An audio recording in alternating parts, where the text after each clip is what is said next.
Hi, my name is Miss Amanda, and I work at the Stonecrest Library. Today we're going to do some food hacks. So what's a food hack?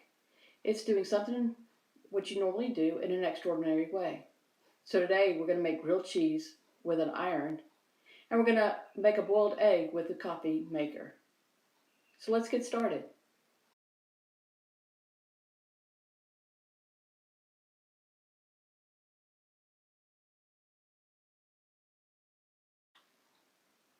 So as you saw before, what you're going to need is a piece of bread, some butter, and I've got some butter in this container, some cheese, some aluminum foil, a knife to spread your butter, and a hot iron.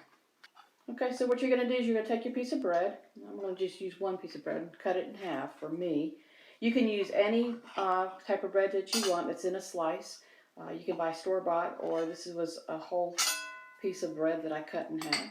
And you're going to take your butter, and you're going to butter one side. That one side is going to be the outside of your grilled cheese.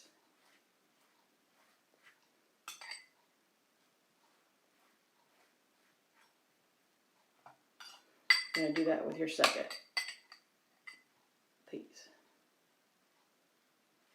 And of course, if your butter's been out a little while, it's a little softer to spread. You can also use mayonnaise. So if you didn't have any butter, you could use mayonnaise. And you could actually make your own mayonnaise with egg and oil.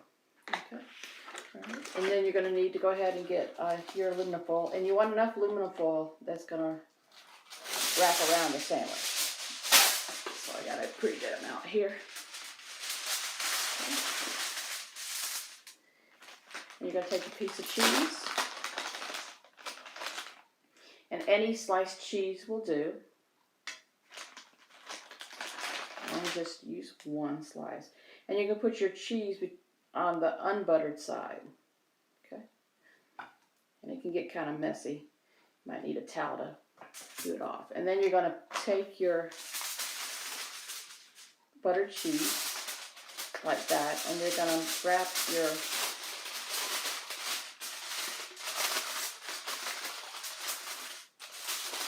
sandwich butter side up. Okay. And you don't want to make it too thick on the side, because then it won't kind of butter up. Okay. Okay. So once you get your iron hot, you want it on the highest setting. You're going to take your iron and you're going to just press it down on your sandwich.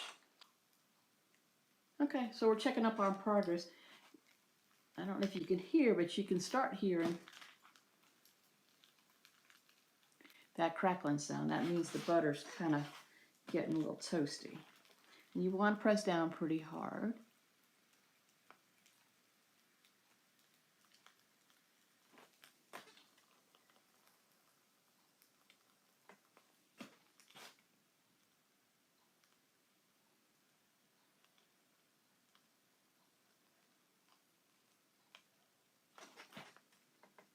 Now, one thing you do need to be careful about is if you have an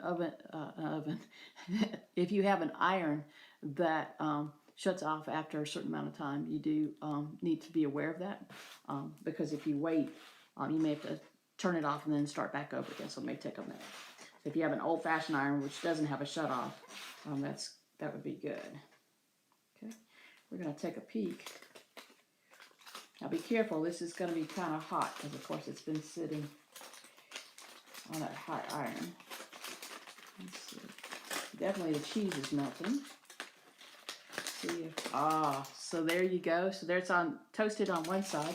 So now we're going to go ahead and we're going to flip it over to the other side. And we'll be back in a minute just to check to see how that's worked.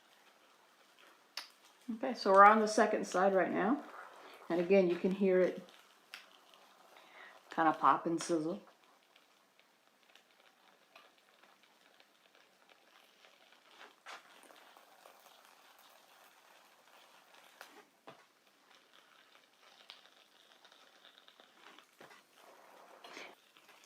Okay, let's just check. I could smell the cheese burning. Not cheese burning, the cheese smell. Let's check on this side. Oh, wow. Look.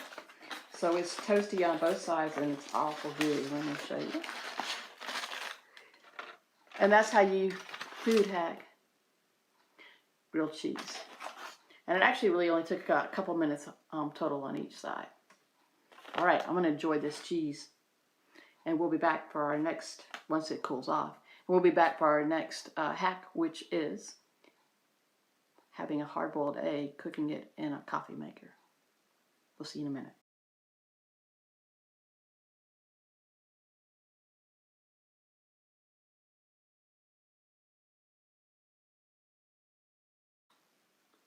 Okay, we're back. So as you saw in the previous screen, you're going to need a coffee maker and some water. And I went ahead and put water in my carafe here, and you're going to need eggs. Okay, so when you add the water, you're going to want to make sure you have a little less, because if you know anything about science, if you add a solid into the water, that's going to add more volume, and so it might get a little bit hotter. All right, so I'm going to add my water. And you might want to have a towel handy in case you drip any.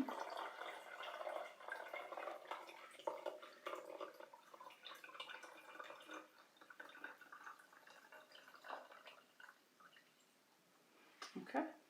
And then you're going to take an egg, and you can certainly do one or more if you need to, depending on what you have. And you're going to want to add it gently. And I'm just going to use one egg, so I gently put it in.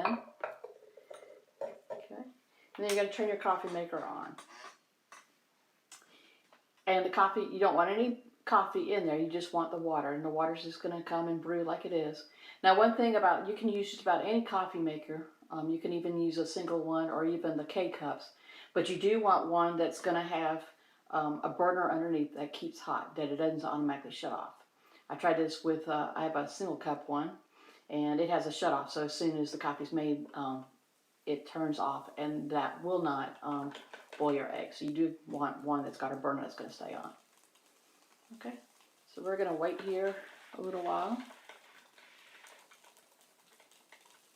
And once the water gets all the way into your carafe or whatever you're carrying it to, it's going to fill all the way up. And then you're going to wait about 5 minutes for it to cook to a boil or a soft boil.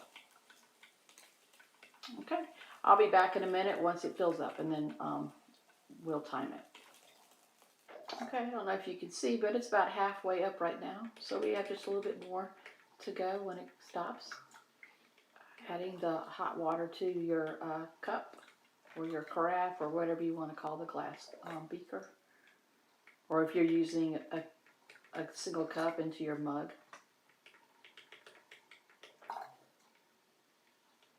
Only got a little bit more and it'll be done. And then we'll do the count off for 5 minutes. See you in a minute. Okay, so I've moved my camera a little bit so you can see the egg in the water. You can see that the water's almost up to the top. It's still adding a little bit of hot water. So we have a few more minutes left before I can start that 5-minute countdown. You can hear it gurgling, so you know it's almost at the end. And you can see that the egg is pretty much submersed in that hot water. Okay, just a few more. All right, so after that's done, we're going to go ahead and start that 5-minute countdown, and I'll be back in 5 minutes, and we'll see if that egg's done and start peeling it. See you in a minute. Okay, I'm back. So we're going to take our egg. I got a spoon to fish it out, and we're going to put it in this cold water.